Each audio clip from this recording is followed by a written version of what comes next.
If you're not the type to rush in during launch day and now you're unsure whether the leftover units in the current new launch inventory is actually worth considering, this video is for you. Why do I say this? If you look at the upcoming pipeline, especially in the next half of 2025, you will realize that most of these projects are actually going to be launched in the CCR area. So if you're a buyer who is still more comfortable to purchase a property in the city fringe or even in the heartland areas, right? I'm actually going to show you how do you spot good deals in the current post launches. Before I share more, would you actually take a moment to join me on my Telegram channel? Sometimes I actually share on some of the undervalued properties or maybe some bounce out units in the current inventory that you might not be able to find online. I'm going to use real life case studies based on 3 different projects, 3 different unit types to share with you. So the most common concern in today's market is which unit type actually has more room for growth. Take for example, if you have a very huge budget but you have quite a few choices to choose from between the smaller units and the bigger units. The first case study which I'm going to use is actually Bloomsbury Residences. There are actually 2 options over here. Just imagine today you are going into the show flat. You actually have a choice to choose between a 2-bed 1-bath and 2-bed 2-bath. Between these 2 unit types, which will you think is a better choice as of today? So based on this, how do you actually choose the best unit type for you so that you can maximize your profits? If you have watched my Bloomsbury video, right, actually during pre-launch, my top choice verdict was actually the 2-bed 1-bath. Why I chose this is because there is no supply of 2-bed 1-bath in the entire One North area. All the projects there, the smallest unit type was 2-bed 2-bath. The second thing I feel that is important is because the entry price for the 2-bed 1-bath is actually something that could fill up the gap, especially for those budget-friendly investors. And back then, the starting price was about $1.3+ million. But today, based on the current inventory, right, my choice unit has changed. One very important thing, if let's say you are a buyer of Bloomsbury Residences today, is you want to look into what is the price gap between the 2-bed 1-bath, the cheapest unit, to the most expensive unit, and comparing it to your next choice unit, which in this case is the 2-bed 2-bath. You can see from here that based on the 2-bed 1-bath, 570 square feet unit, the lowest price for the available units is actually 1.428 million. The highest price is 1.455 million. So in this sense, what it means is, right, the price gap between the lowest unit and the highest price unit is actually about $27,000. Whereas if you look at the 2-bed 2-bath, right, the 678 square feet unit is lowest 1.628 and highest 1.749 million, which means for the 2-bed 2-bath, the price gap is $121,000. This huge price spread very important for you as a buyer, especially if you are looking into purchasing something that has a safer exit strategy. Today, if you are buying into this based on 1.628 million versus the highest price unit at 1.749 million, there is a price spread of 121,000. If let's say my neighbor at 1.749 million, he wants to sell at a profit, right? How much does he has to sell in the next 3 years? 1.85 or 1.9? If my neighbor sells at $1.9 million, it actually already don't even talk about profits, can I actually sell at what my neighbor has already bought for at 1.75 million? And if my neighbor really sells at 1.9 million, can I also sell a bit more higher, right? So this is what we call by price support, and why having this wide price spread between your purchase price and your neighbor is very, very important. Actually, from this case study, right, the most important learning point is the choice unit will shift as more units get sold. Like what I mentioned just now, during pre-launch, my choice recommendation was the 2-bed 1-bath. But eventually, because so many units have been transacted already, my focus will shift to the 2-bed 2-bath. So what is more important when you're looking into post-launches like this is allow yourself to have more price support, allowing you to have a safer exit in future. The next case study we are going to look at is actually also very interesting. I'm trying to talk about units that are commonly overlooked. This next case study is actually the Orie. And today I'm going to use this 3-bedroom as an example. All of the 3 bedrooms were snapped up during launch lah.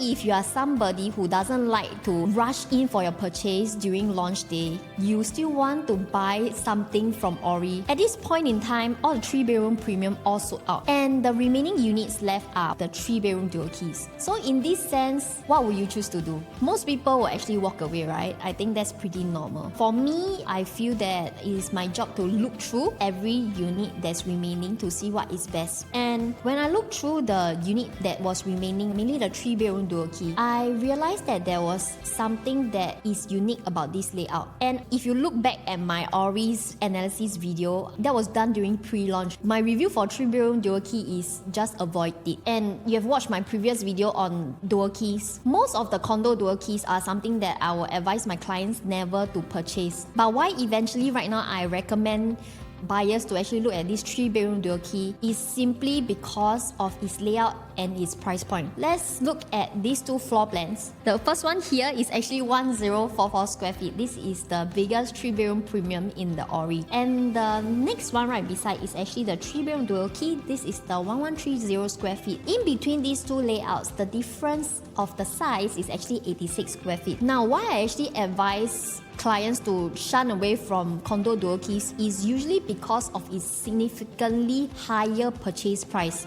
But in this case, in terms of Orie, you can see that based on the 3-bedroom premium versus the 3-bedroom dual key, right, there is actually no premium needed to buy a 3-bedroom dual key. If let's say today, we are only left with 3-bedroom dual keys, if you as a buyer, will you still want to consider and look into Orie? Chances are you will say no, right? But what if based on the purchase price and based on the size difference, today you don't have to pay extra for this 86 square feet of extra space? If you look at the 3-bedroom dual key, the main difference is actually here, the studio unit. So for a 3-bedroom buyer who wants to buy for own stay, you might not necessarily consider this layout because this component is not something that you will prefer. So how do we actually convert this layout into something that is perfectly livable and still almost the same or even better than your 3-bedroom premium? The main thing you want to do is to convert this into a own stay place. When we look at this studio, this kitchen over here, actually it can be taken down and flushed as a complete wardrobe. So in this case, you have a very long wardrobe area, and take down this door, which is the another entrance to the dual key unit. When visitors come in next time, they will definitely not realize that this is actually a dual key unit because the entrance starts from here. When you look at this floor plan as a whole, isn't it also the same or even better than the 3-bedroom premium over here? So next time when you sell in the future, right, this can also be marketed as the biggest size 3-bedroom in the Orie.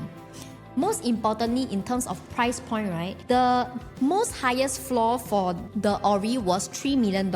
And today, based on available units, 2703, which is still relatively quite a high floor, you can get, for the same price, 86 square feet extra in terms of space. Isn't that good? But of course, there are still many other units that are available. If let's say you are looking at much higher floor, the top up based on per floor is also not much. Actually, the higher floor you go is at 3.038 million. It is still quite affordable, and with the same price, you can actually get a bigger space. Not forgetting, because it is at the same quantum, you are also buying at a lower per square foot as compared to a typical 3-bedroom premium, giving you some room for a price buffer. I think the main takeaway for the Orie is please do not rule out the options too early. Do not prejudge on the remaining units. Sometimes these remaining units, if there is some creativity done, right, you will actually be able to benefit more even when these are leftover units. This last case study is the one that I'm most excited about. Why? Because many buyers actually go into the show flat just thinking that, hey, today I want to buy, for example, my budget allow me to buy a 3-bedroom. I'm just strictly looking at 3-bedroom. But most of the times, they miss out on units that could help them benefit more. This particular case study is the exact thing that I'm talking about. Lake Garden Residences, right, has this unit, they call it 3-bedroom premium plus study. You will see that this has a private lift foyer, and then at the back right over here is actually the wet and dry kitchen, comes with WC and household shelter. The private lift entrance leads to a living room, 3 bedrooms, 2 bathrooms, and an additional study which is quite small. I'm not so sure whether can fit in a single size bed or not. This particular unit, which is lake facing at 6th floor, is priced at 2.799 million, so close to 2.8 million. It has a very nice lake view. The 3-bedroom premium plus study, 9 units have been sold as of now. So when I saw this, my biggest concern was, do the buyers of the 3-bedroom premium actually know that they are buying into something that they can easily buy into a 4-bed dual key? Remember just now I went through the floor plan, right? This is actually the private lift. Living room comes with 3 bedrooms, a study, kitchen, household shelter, and WC. With the same price, you can get a 4-bedroom dual key which has almost the same or even better features. So for a 4-bedroom dual key, you have a private lift as well, so no difference. You walk into the 3-bedroom, there is a wet kitchen, a quite sizable one with a household shelter and WC. In fact, I prefer this kitchen to the 3-bedroom premium. Comes with living area and then 3 full bedrooms, master bedroom. Comes with quite a sizable wardrobe space with master bath. So all in all, based on this 3-bedroom component, right, still quite similar, except that this is a portrait living space. This is a wide frontage living space. Both are facing the Jurong Lake Gardens. So there is no sacrifice in terms of the view. For the 4-bedroom dual key, where is the additional space? It's mainly at the bedroom over here. So same thing goes. Remember my Orie example earlier? This is the studio that you will be getting. You can actually convert this if you want that 4th bedroom. You can take out the kitchen area, change it to your wardrobe area or even your cabinet area.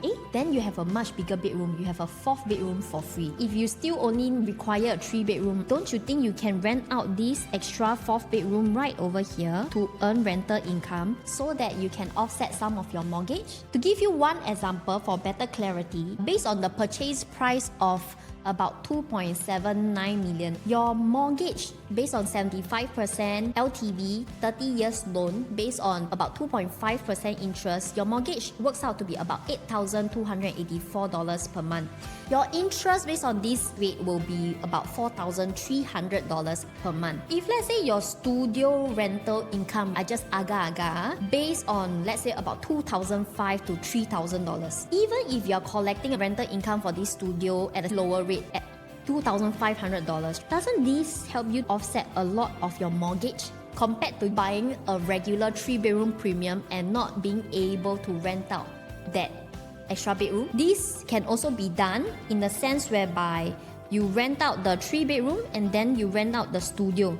So in this sense, you will be able to collect income from 2 different units to maximize your rental yield. So what is the biggest learning over here is, as a buyer, when you want to shortlist a project, right, your most important thing to do is to ask your agent what is the prices of the next bigger unit they are looking at.